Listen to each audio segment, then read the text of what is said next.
আজকে রান্না করলাম দারুণ স্বাদের ছাঁচি কুমড়ো ঘন্ট।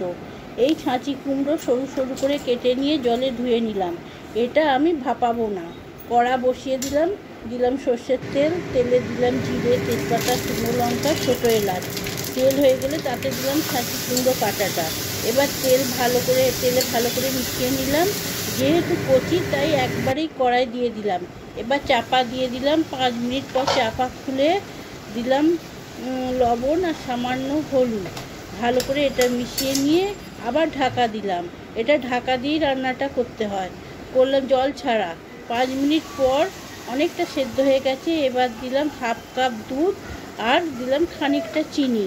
ভালো করে এবার ওটা আরও মিশিয়ে নিয়ে 1/2 কাপ নারকেল